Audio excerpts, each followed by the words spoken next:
Action. We now come to the statement where I call the Business Secretary on industrial action.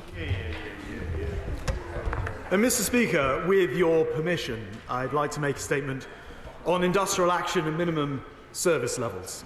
SNP spokesperson Alan Brown. Thank you, Mr. Speaker. Mr. Speaker, it's this government that's already created the most restrictive anti-trade union laws in Europe. So this new right-wing culture war stinks, and they're using ambulance cover as a pretext to attack workers' rights. It was the Tory membership that gave us a Prime Minister who tanked the economy overnight, putting people's mortgages up and giving us higher inflation, and yet it's the Tories who continue to demand that public sector workers take the hit to balance the books. Now, everyone can see the irony, the Tories clapping key workers and now giving them a pay cut and threatening them with a sack in the future for future action.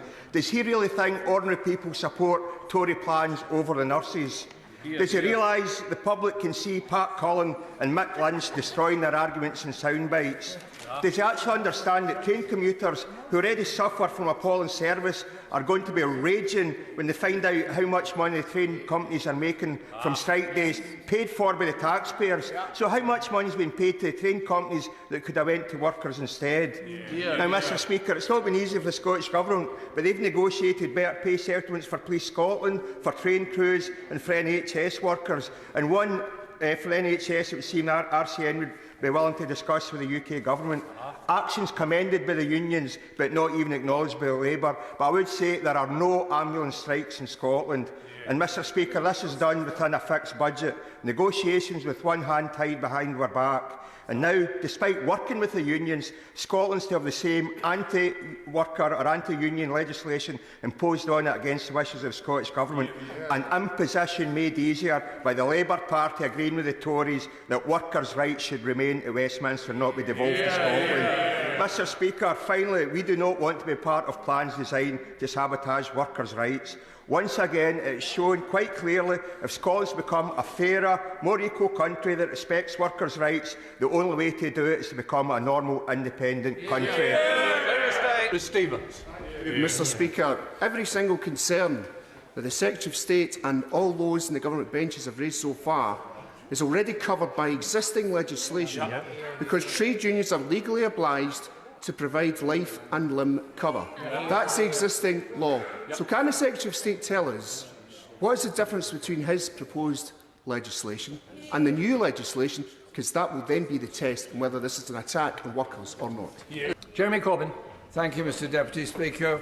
Can the Secretary of State not just for once acknowledge the stress levels of workers, postal workers, rail workers, health workers, teachers, who've had 10 years of frozen pay, 10 years of reducing living standards, going through enormous stress at work, many leaving the teaching and nursing professions as a result of it. Nobody likely votes to take strike action unless it's an act of desperation. They do it because they want to get decent pay for themselves and their loved ones and their families. Can he not, for once, face the issue of the poverty that people face, rather than trying to bring in draconian laws to prevent people taking effective action in order to remedy the injustice that they are currently facing?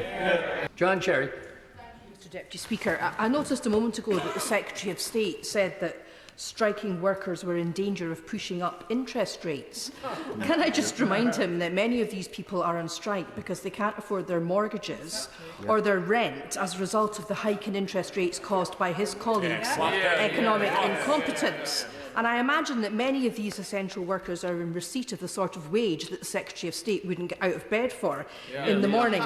Having said that, on the issue of the legality, of this legislation, the General Secretary of the TUC has said that to force workers who have democratically voted to strike, to force them to work and to sack them if they don't comply would almost certainly be illegal.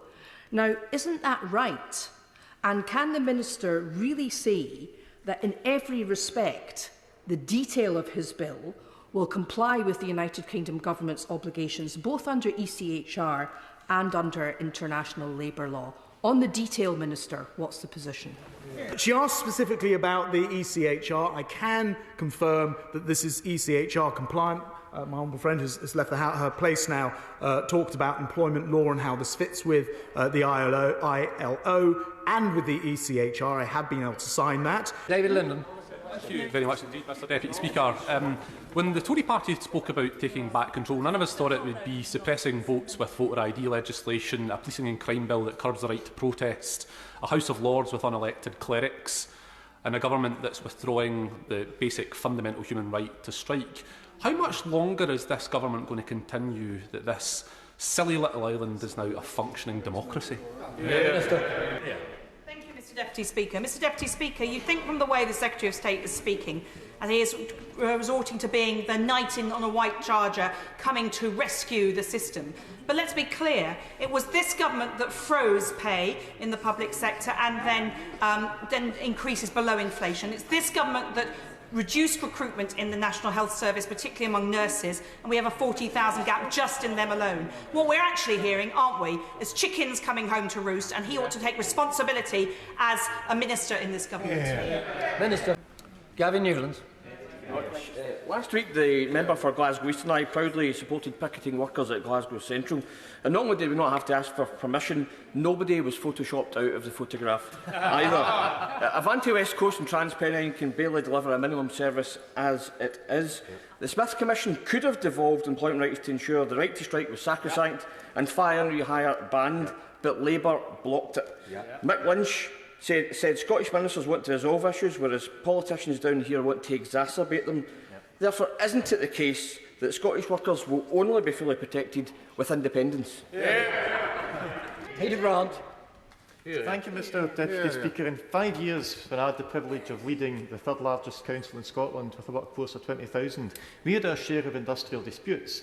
Every single time, the unions came to us well in advance and they told us what parts of services they wanted to exempt from industrial action because they cared as much for the welfare of vulnerable people as we did. Isn't it the case that if the government cared half as much about education as teachers do, if they cared half as much about the health service as nurses and ambulance drivers do, if they cared half as much for a decent public transport service as train drivers do, this bully boy legislation would not be needed. The enemies of the health service are not on the picket line, they're on the government front bench. Alison Thewliss. Teaching staff at my daughter's school are on strike today and at my son's school are on strike tomorrow, and I fully support their right to do so. We all know that the Scottish Government's budget is constrained, having been shortchanged and underfunded in the face of soaring inflation. So what discussions has he had with the Chancellor to ensure a fair funding settlement for the Scottish Government so that Scottish public sector workers can get the pay rise they deserve to deal with the Tory cost of living crisis? Order. Point of order. As someone who spent 33 years on the front line in the NHS, I'm disappointed that I haven't been able to contribute to this debate and highlight that actually the biggest challenge to all four NHSs and patient safety is protection of the workforce. That is because, Order. This is an endeavour to extend the question time. The Honourable Lady, I may be green as a Deputy Speaker, but I'm long in the tooth in the chair. The Speaker has made it absolutely plain that honourable members on either side of the House must be here at the start of the question session in order to participate. The Honourable Lady is fully aware that she was not here. She'll take her seat, please. Order. Order. Order. Order. That is a matter that the Honourable Lady may wish to raise with Mr. Speaker, but it is not a question for me now. If it's the same question, it'll be the same answer. I mean, in a serious issue, when the government going on about market forces, except when it comes to workers, we need some notice when things are changing in this place. Because at the moment, the start of things are pretty chaotic, Mr. Deputy Speaker. We should have a bell ringing, give us at least 5-minute warning, so that people will know when things are changing. The Honourable Gentleman has been in this House for a very long time indeed. Perhaps not quite as long as I have, but he's been here for a very long time. And he knows perfectly well that it is an honourable member's duty and responsibility to be here on time when the session starts. He was not here. Order. I'm now moving on.